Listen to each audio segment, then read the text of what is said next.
अस्सलाम वालेकुम जी व्यूअर्स। अपनी इस वीडियो में हम बात करेंगे एक और स्ट्रक्चर के बारे में जो कि यूज़ किया जाता है कंडीशनल लॉजिक इम्प्लीमेंट करने के लिए। इससे पहले हम जो है वो दो स्ट्रक्चर पढ़ चुके हैं जो कंडीशनल लॉजिक को इम्प्लीमेंट करने के लिए इस्तेमाल होते हैं। एक तो है सिंपल इफ़ का इस्तेमाल किया जाता है कंडीशनल लॉजिक को इम्प्लीमेंट करने के लिए, और एक हमारे पास है इफ़ एल्स का इस्तेमाल भी किया जाता है कंडीशनल लॉजिक को इम्प्लीमेंट करने के लिए। अब हम जो है वो एक तीसरा स्ट्रक्चर पढ़ेंगे जिसे हम कहते हैं कंडीशनल ऑपरेटर।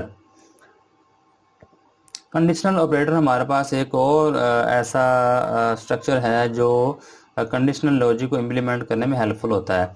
आप इसको ये भी कह सकते हैं कि ये अल्टरनेटिव है इफ एल्स का। ये जो अभी हमने इफ एल्स पढ़ी थी अपने लास्ट लेक्चर के अंदर, ये उसका अल्टरनेटिव भी है। यानी कि ये आप इसको इफ एल्स की जगह पे कंडीशनल ऑपरेटर का इस्तेमाल भी किया जा सकता है, लेकिन इसमें थोड़ा सा फ़र्क है। हम पहला फ़र्क तो ये है कि इफ़ एल्स के अंदर हम मल्टीपल स्टेटमेंट्स को भी एग्जीक्यूट कर सकते हैं कंडीशन के ट्रू होने पे या फिर कंडीशन के फॉल्स होने पे। ठीक है जी। लेकिन जो हमारे पास कंडीशनल ऑपरेटर है, इसमें हम सिर्फ और सिर्फ एक स्टेटमेंट जो है वो एग्जीक्यूट कर सकते हैं कंडीशन के ट्रू होने पर भी और एक ही कंडीशन के फॉल्स होने पर भी। मल्टीपल स्टेटमेंट्स हम इसके अंदर एग्जीक्यूट नहीं कर सकेंगे, लेकिन फिर भी ये एक गुड अल्टरनेटिव है जब हमने सिर्फ और सिर्फ एक स्टेटमेंट यूज़ करनी हो कंडीशन के ट्रू होने पे या फॉल्स होने पे। ठीक है जी। तो ये हमारा लास्ट टाइम जो है वो इफ़ एल्स का स्ट्रक्चर था जो हमने पढ़ा। ठीक है जी। आप देख सकते हैं ये काफ़ी थोड़ा सा बड़ा भी है। कंडीशनल ऑपरेटर का जो स्ट्रक्चर है वो इसके मुकाबले में थोड़ा सा छोटा भी होता है, लेकिन वो जैसे लिमिटेशन मैंने आपको बताई है कि सिर्फ और सिर्फ एक स्टेटमेंट कंडीशन के ट्रू होने पे और एक स्टेटमेंट ही कंडीशन के फॉल्स होने पे जो है वो एग्जीक्यूट की जा सकती है।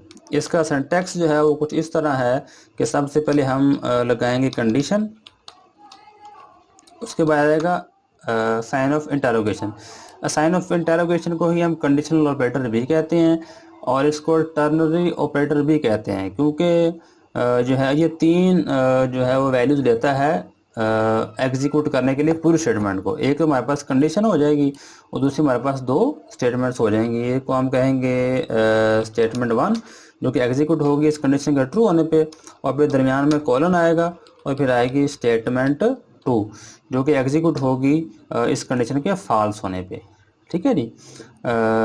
इसको जो है अभी हम इम्प्लीमेंट करके देख लेते हैं। जो से जैसे हम एक नंबर लिया तो हम कह देंगे इफ़ नंबर जो है वो बड़ा हो ग्रेटर देन हो 0 से, तो पहले स्टेटमेंट के एग्जीक्यूट हो जी कि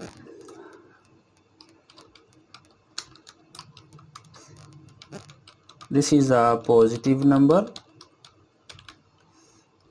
और फिर कॉलन के साथ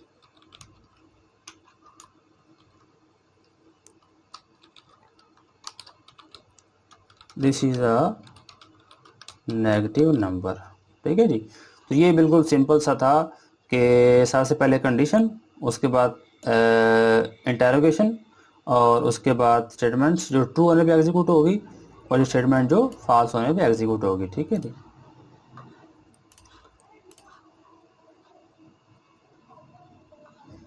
जी। तो एंटर नंबर 45, तो this is a positive number, -30 this is a negative number. तो आप देख रहे हैं बिल्कुल करेक्ट काम कर रहा है। ठीक है जी।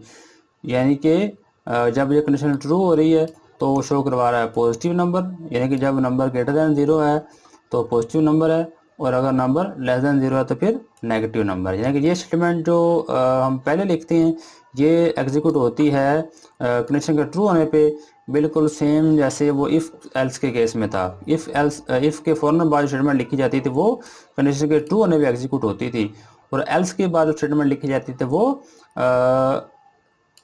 कंडीशन के फॉल्स होने पे एग्जीक्यूट होती थी। इसी तरह कॉलन के बाद जो स्टेटमेंट लिखी जाएगी वो इस कंडीशन के फॉल्स होने में एग्जीक्यूट होगी, और कॉलन से पहले जो स्टेटमेंट लिखी जाएगी वो इस कंडीशन के ट्रू होने पे एग्जीक्यूट होगी।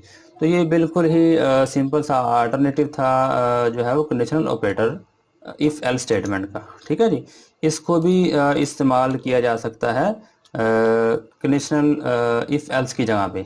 ठीक है जी, लेकिन लिमिटेशन आपने याद रखनी है कि इसमें आप सिर्फ और सिर्फ एक स्टेटमेंट का इस्तेमाल कर सकते हैं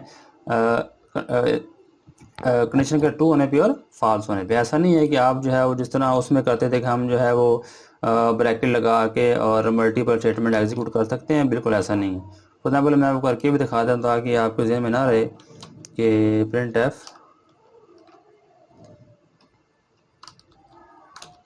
क्लास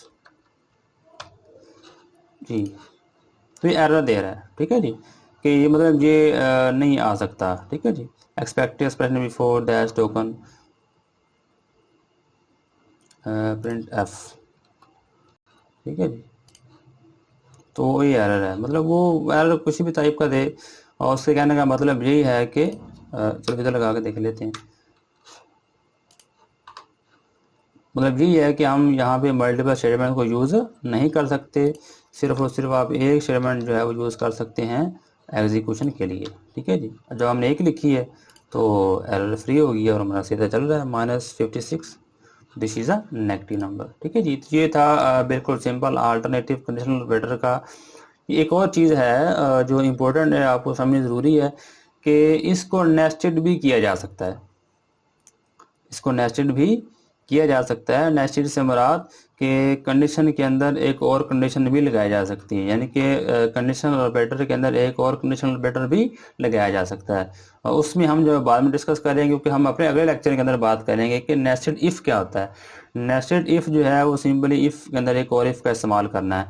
अगले लेक्चर में हम जो है वो मज़ीद डिटेल से नेस्टेड इफ़ को भी पढ़ेंगे, और इन नेस्टेड इफ़ को पढ़ने के बाद फिर आपको नेस्टेड जो है वो कंडीशनल ऑपरेटर को पढ़ना भी आसान हो जाएगा। अगर मैं आपको अभी पढ़ा देता हूँ नेस्टेड कंडीशनल ऑपरेटर तो आपके लिए समझना ज़रा मुश्किल हो जाएगा, इसीलिए पहले आप नेस्टेड इफ़ को समझेंगे तो फिर आपके लिए बाकी जो है वो चीज़ों को समझना आसान हो जाएगा।